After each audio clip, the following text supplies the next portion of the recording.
Imaginez une tâche importante que vous devez accomplir. Mais au lieu de la faire, vous vous retrouvez à scroller sur votre téléphone, à ranger votre bureau ou à regarder une vidéo que vous avez déjà vue. Vous vous dites « je le ferai plus tard ». Et puis plus tard devient demain. Demain devient la semaine prochaine. Et ainsi de suite. Pourquoi faisons-nous ça? Pourquoi remettons-nous à plus tard des choses que nous savons être importantes? La procrastination n'est pas une question de paresse. C'est un piège mental, une réponse de notre cerveau qui préfère le confort immédiat à l'effort qui rapporte sur le long terme. Mais la bonne nouvelle, c'est qu'il existe des stratégies efficaces pour en sortir. Alors, comment arrêter de procrastiner et passer à l'action dès maintenant? Pourquoi procrastinons-nous? La procrastination est souvent un mécanisme d'évitement. On ne repousse pas une tâche simplement parce qu'elle est ennuyeuse, mais souvent parce qu'elle nous met face à une émotion désagréable. La peur de l'échec. Si je ne commence pas, je ne risque pas de rater. Le perfectionnisme, j'attends le moment idéal, les conditions parfaites, qui ne viennent jamais. La surcharge mentale, trop de choses à faire, alors on ne sait pas par où commencer.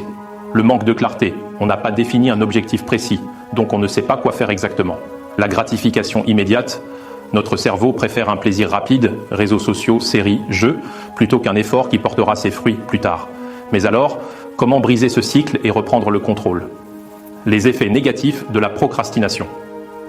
Procrastiner, ce n'est pas seulement repousser une tâche, c'est aussi accumuler du stress, rater des opportunités et finir par perdre confiance en soi. Plus on repousse, plus la tâche devient une source d'anxiété et plus on se sent bloqué. C'est un cercle vicieux. Alors, quelle est la solution? 5 techniques pour arrêter de procrastiner dès maintenant.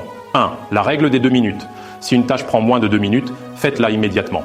Répondre à un email rapide, ranger un document, noter une idée, tout ce qui peut être fait en quelques instants ne doit pas être reporté. 2. Le temps bloqué. Décidez de bloquer une période précise pour avancer sur une tâche. Par exemple, 30 minutes sans distraction. Pendant ce temps, rien d'autre n'existe. Une fois ce laps de temps écoulé, vous pourrez choisir de continuer ou de faire une pause. 3. Décomposer la tâche en mini-objectifs. Un projet trop grand fait peur. La solution? Le découper en petites étapes. Si vous devez écrire un rapport, commencez par écrire l'introduction. Si vous devez aller à la salle de sport, commencez par mettre vos chaussures de sport. Une fois lancé, le reste suit naturellement. 4. Se récompenser. Donnez-vous une récompense immédiate après une tâche accomplie. Cela peut être une pause café, un épisode de votre série préférée ou simplement un moment pour souffler. Votre cerveau associera l'action à une gratification, ce qui renforcera l'habitude. 5. Trouvez un partenaire de responsabilité. Si vous avez du mal à vous motiver seul, impliquez quelqu'un d'autre. Partagez vos objectifs avec un ami ou un collègue et fixez des moments de suivi. Quand on sait que quelqu'un attend un résultat de nous, on est plus enclin à agir. Ne vous contentez pas d'écouter ces conseils, appliquez-les maintenant. Prenez un papier et un stylo. Notez une tâche que vous repoussez depuis trop longtemps. Décomposez-la en 3 mini-actions simples. Faites la première action immédiatement, même si ce n'est que 5 minutes. Félicitations, vous venez de briser le cycle de la procrastination. Chaque petit pas compte. Le meilleur moment pour commencer, c'est maintenant. La procrastination est une habitude qui se combat par l'action.